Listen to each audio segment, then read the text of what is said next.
right. And, oops, this segues me into my little talk. I thank you for allowing me to do this. I want to start with a reading from Chicken Soup for the Soul. It's about a living example. Reporters and city officials gathered in a Chicago railroad station one afternoon in 1953. The person they were meeting was the 1952 Nobel Peace Prize winner. A few minutes after the train came to a stop, a giant of a man, 6 feet 4 inches, with bushy hair and a large mustache, stepped from the train. Cameras flashed. City officials approached him with hands outstretched.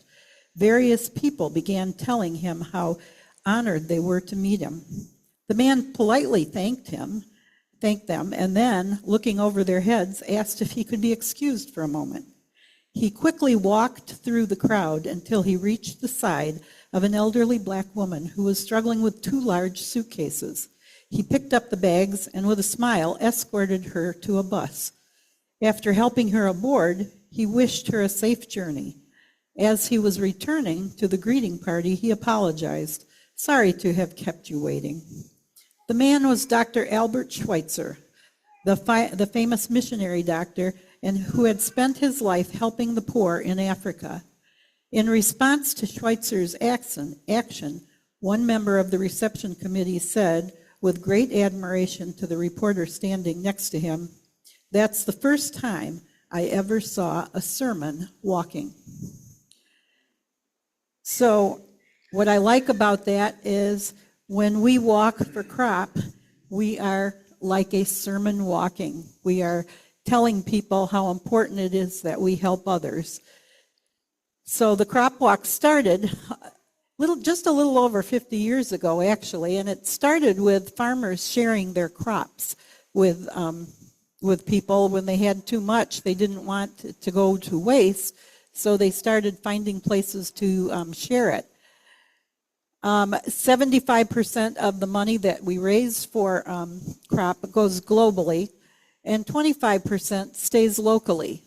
Our local organizations that get it are the Torch Food Truck, Bountiful Harvest, and Love Inc. I started walking. I walked my first walk in South Bend, Indiana, with my young family, pushing a stroller and pulling a wagon, and in 1980.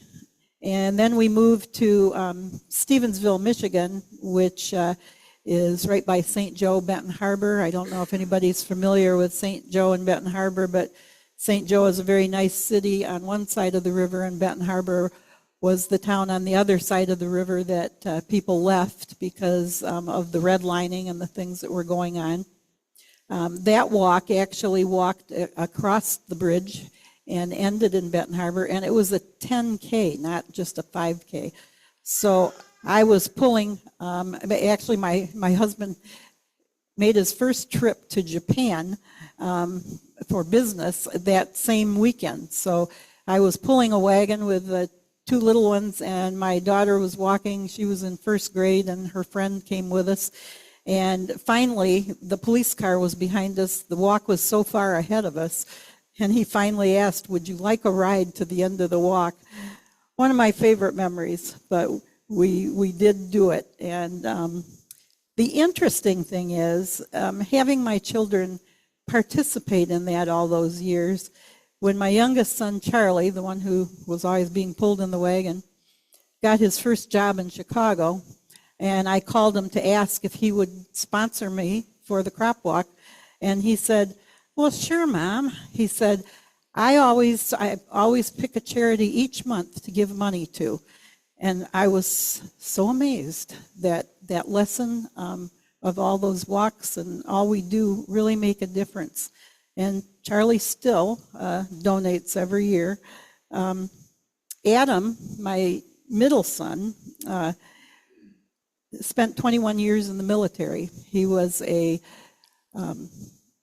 with the Seabees, which is the construction battalion, And his stories of what the CBs do around the world were amazing. He was in Djibouti.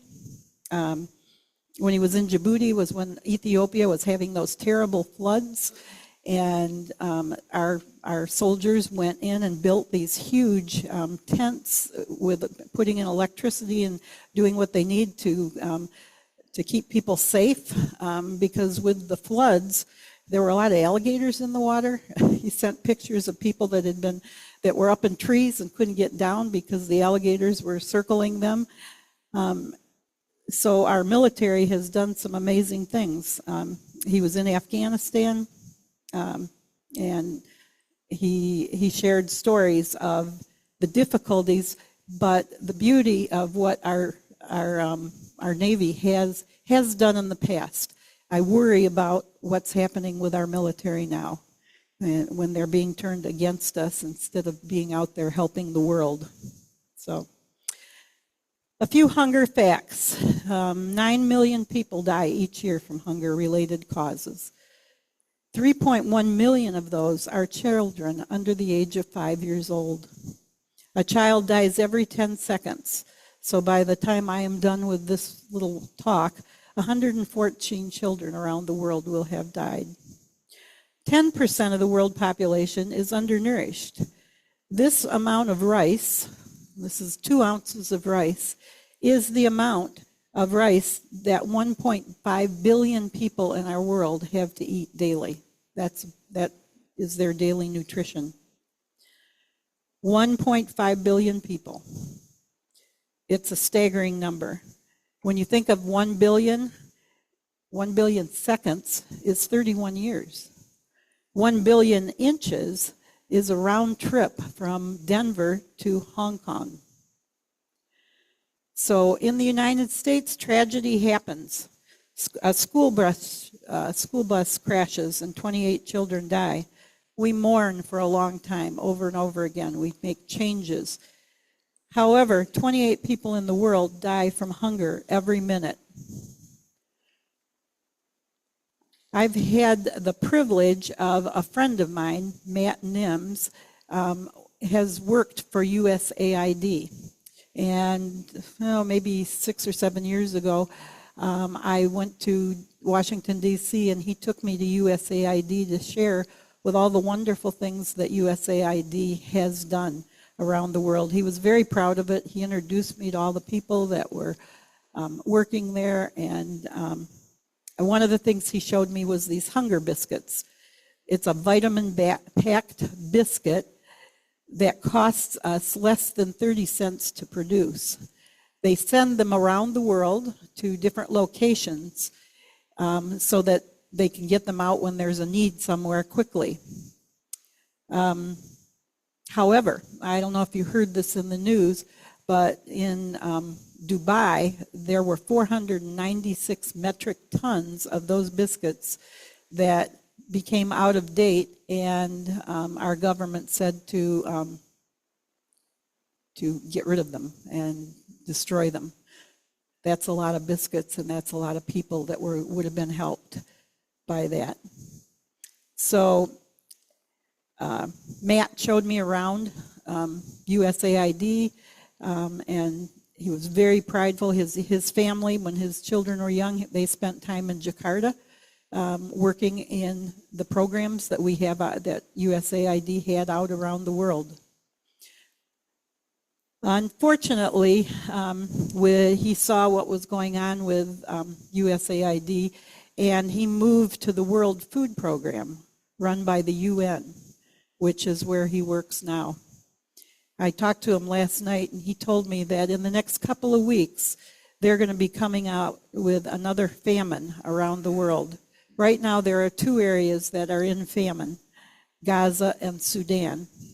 And a third famine will be addressed in the next couple of weeks. And Matt is appalled by this because he said there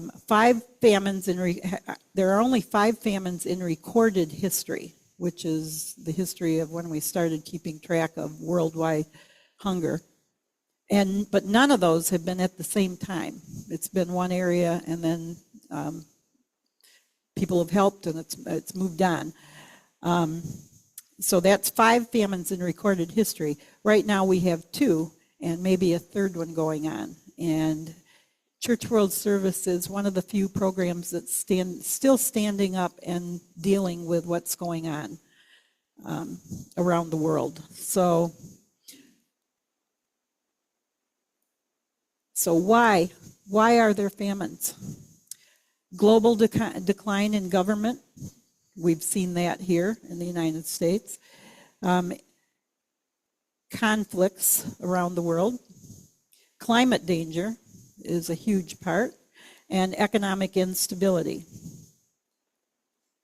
So Matt told me that last year, $10.2 billion was spent by the World Food Organization, which is the UN's food organization.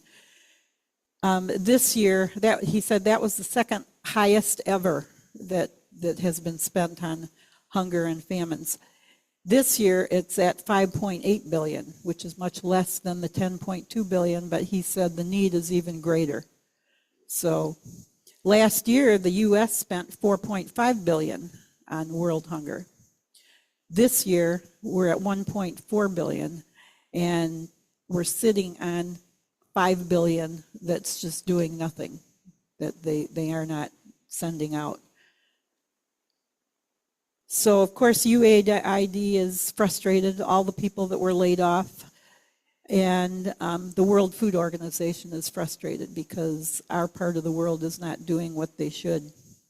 A famine,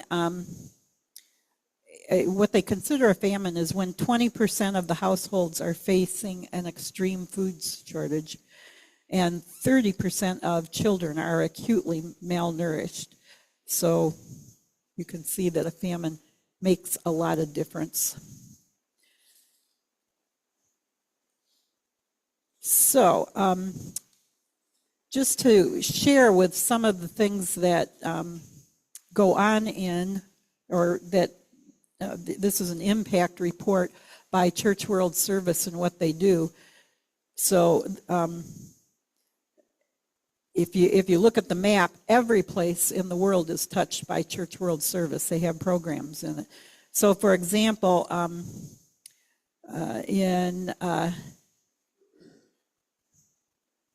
in Sudan, 2,381 individuals or refugees were placed in other areas to get them out of Sudan. 43,000 individuals affected by humanitarian emergencies in Ukraine and Moldova. That's a lot of people, 43,888.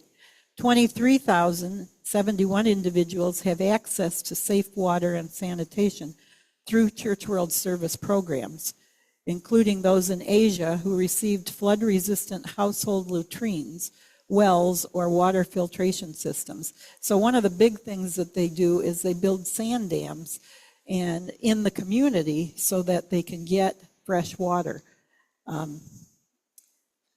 94,968 individuals participated in climate adaptation and disaster risk reduction programs, like Church World Service Renewable Energy Technologies program in Eastern Europe.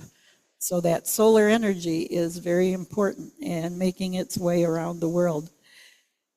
There's just a lot of different people being served by the hunger walk. So when you walk, we walk locally to help our local programs. The Church World Service partners and supports 1,000 local food banks and soup kitchens around the United States. So, and I can tell you from working with the Torch food truck, which we are a very small organization compared to other things. We get a lot of our food from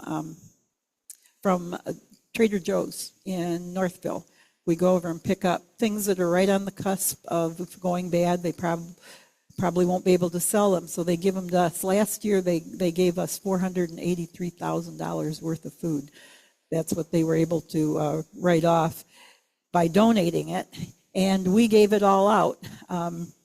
We opened the truck up on Wednesday, and The interesting thing is that we open it at noon, and by 1 o'clock, the truck is empty now, and it didn't used to be that way. Last year, it's amazing how many people are starting to come to the truck because the need is there. Then the truck goes out in the afternoon and goes to several locations in Livingston County and takes food. We pack bags of food that go to a couple of areas in Livingston County.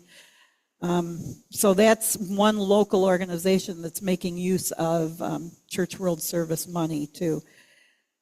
Globally, we show solidarity with the millions who walk miles every day in search of food and water. So the water thing is a big problem. Our church, First United Methodist Church, this year is buying a truck that can drill for water. So we're trying to raise, I think $35,000 is what we're going to be raising for this truck in Liberia, because we work with a little town in Liberia, and that truck will be able to go out and dig wells in the local communities so people don't have to walk for water. And $35,000 doesn't seem like a whole lot when you think of the fact that we pay that kind of money for our cars anymore. So this is a truck that can make a difference. So there are 500 walks every year. 107,000 people are hunger fighters. All have one goal: building a world where there is enough for all. So I put out information for you out in the opening area, the beginning area. You can take a brochure if you want to see more about what goes on with the Crop Hunger Walk, and we encourage you to walk with us on October 19th. And if you can't walk, that's fine. You can walk online. So on the envelopes that we passed out is the online address. I moved it again, sorry. Is the online address for how you can go online. And like my children did years ago, we asked for help from all our relatives and friends. It's amazing how people will chip in if you go online and send something out. And actually, it's surprising. So that's my talk on the crop walk, and I thank you for allowing me to come and share with you today. This is important information.